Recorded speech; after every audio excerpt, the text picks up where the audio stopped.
Imagine this. You're going on vacation.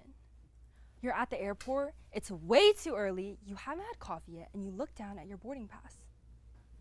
There's a very handsome young man staring back at you. You're confused because you definitely did not book a handsome guy experience, but okay. All you know is that on the ticket, it says Choi Soobin, the leader of TXT, one of K-pop's biggest groups in 2026. You board the plane, sit down, and surprise! The airplane itself is Soobin themed. Your pillow has a picture of his face on it. You blush. Then you arrive at your destination. But the first thing you see isn't a welcome sign. It's a Soobin themed tour bus waiting right there. You think this is where it ends. It does not end.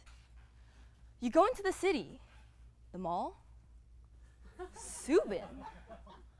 The subway station, Soobin. The tunnel, also Soobin. You grab a snack at 7-Eleven and somehow Soobin again. You check the metro schedule. He's on the metro and literally inside the metro. You can't even climb stairs peacefully without staring at his cardboard cutouts. You're starting to wonder if this man rules the entire city. Surely this must be the takeover of some high-powered PR firm with a 7-figure budget, right?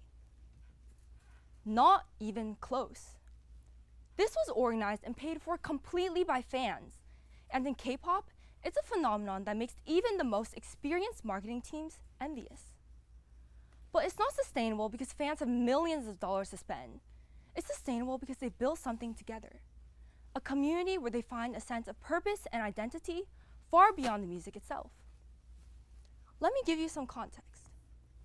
I'm the girl who named her pet shrimp after a K-pop idol, and my Duolingo account after his dog when I was 10. I've been immersed in the K-pop community ever since, participating with the kind of enthusiasm that only a 10-year-old with a newly discovered obsession could possibly sustain. Now, compared to Western pop, where promotion is mostly driven by artists or labels themselves, K-pop fans take things to a whole new scale. The moment a new release is announced, group chats form immediately, each dedicated to a specific task, like streaming, voting, bulk buying, and so on.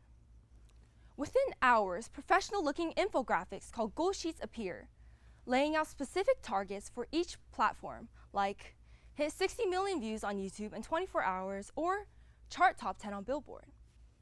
In order to reach these goals, fans create streaming SOPs, which are detailed guides that teach others how to stream so their data can be counted as authentic.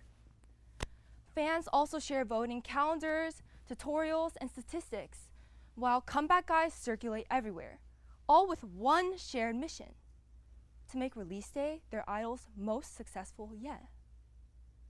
Now, beyond just streaming and voting, fans also launch full-scale campaigns to promote releases.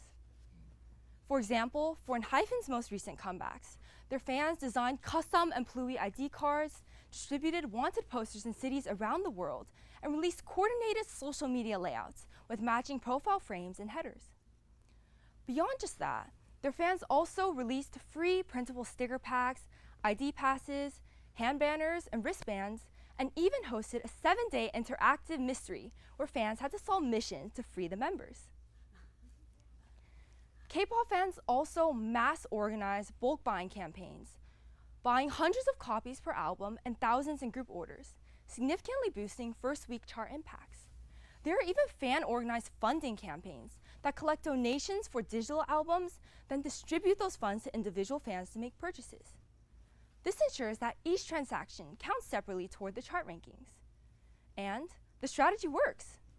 K-pop group 17's 2023 album, FML, sold over 4.6 million copies in its first week, debuting at number 2 on the Billboard 200.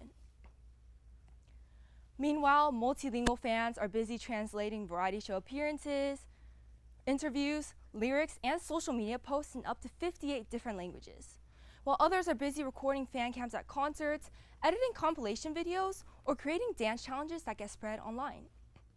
Some even pool money to purchase advertising slots during TV show appearances, to ensure an uninterrupted broadcast for their favorite artist. And because this community is global, fans operate on a 24-hour shift system. When Korean fans go to sleep, fans in the US or Europe take over. This level of visibility is something even the most experienced marketing agencies struggle to sustain, yet K-pop fans do it for free. When we see this level of organization, this much effort, the obvious question is why? Why would millions of people dedicate this much time and energy to something they aren't even getting paid for? The answer clicked for me when I was 12, at my first K-pop concert for the group in Hyphen. I was anxious, completely overwhelmed, and lost in a sea of over 20,000 teenagers and adults much taller than me. Suddenly, an older girl I never met before tapped me on the shoulder and handed me a small plastic bag. Inside was a photo card, stickers, candy, and most importantly, a handwritten note that said, "You look wonderful. Have an amazing time." I didn't know her name and I never saw her again. But that night, I started understanding something fundamental about the K-pop fandom.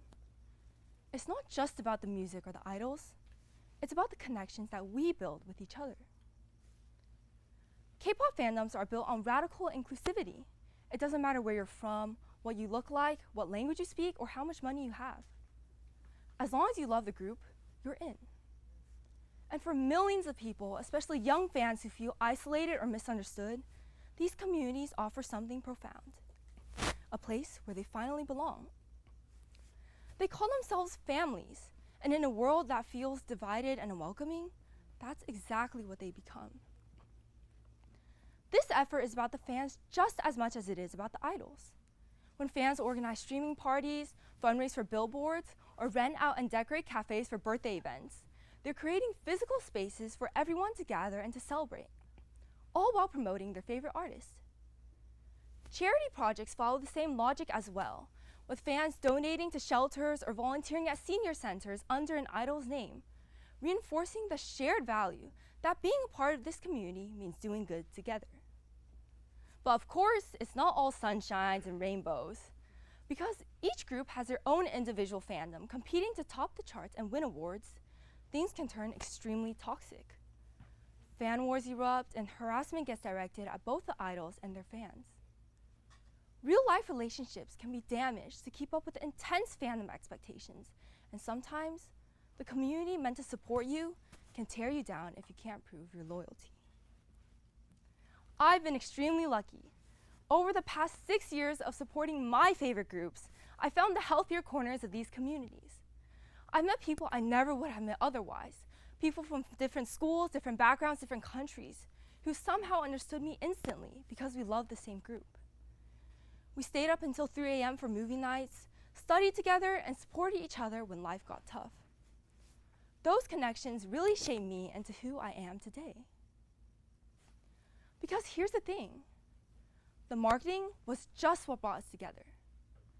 What kept us there was each other, creating reasons to connect, to matter, and to belong.